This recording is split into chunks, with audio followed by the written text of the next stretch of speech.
মাননীয় উপদেষ্টা একটা ব্যাপার একটু প্রশ্ন করি, সেটা হলো যে গণঅভ্যুত্থান নিয়ে যদি একটু ভিন্ন বিষয়, আপনাদের নিয়ে বেশ একটা মানে যারা এই শক্তিতে ছিল লেখালেখি চলতেছে, সংবাদপত্র এগুলো নিয়ে সংবাদ হয়েছে, এবং এর মধ্যে আবার এও আসছে যে আপনার বাবা এক জায়গায় 10 লাখ টাকাও দিয়েছে, এরকম ব্যাপারগুলো ফেসবুকে ভেসে বেড়াচ্ছে। তো এই সমস্ত ব্যাপারে আপনার মানে প্রতিক্রিয়া কি বলবেন?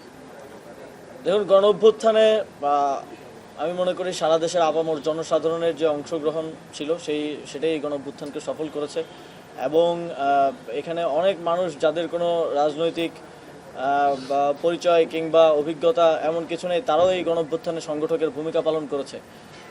এবং আমি একবার বলেছিলাম যে গণ অভ্যুত্থানে অন্তত 5 লক্ষ সংগঠক আছে।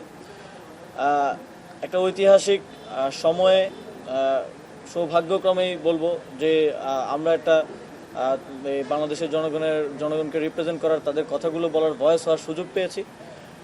এর বেশি কিছুই নয়। আর এর বাইরে আমি মনে করি যে এই গণঅভ্যুত্থান নিয়ে সবার যার যার জায়গা থেকে যাদের অংশগ্রহণ আছে সবারই ইতিহাসটা লিখে রাখা উচিত, যাতে করে আমাদের আগামীর প্রজন্ম জানতে পারে, বুঝতে পারে, এবং এই ধরনের ফ্যাসিবাদ যেন বাংলাদেশে আর কখনোই মাথা চাড়া দিয়ে না উঠতে পারে।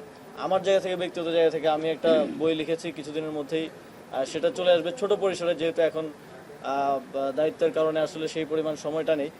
আর এছাড়া যেটা বললেন যে আমাদের মন্ত্রণালয় থেকে বিভিন্ন মসজিদেই বরাদ্দ দেওয়া হয়, এবং উপজেলা পরিষদের বিশেষ বরাদ্দ থেকে একটা মসজিদে বরাদ্দ দেওয়া হয়েছিল, সেটা একটু মিসআন্ডারস্ট্যান্ডিং হয়েছে, ভুল বোঝাবুঝি হয়েছে। আর হ্যাঁ, এই তো।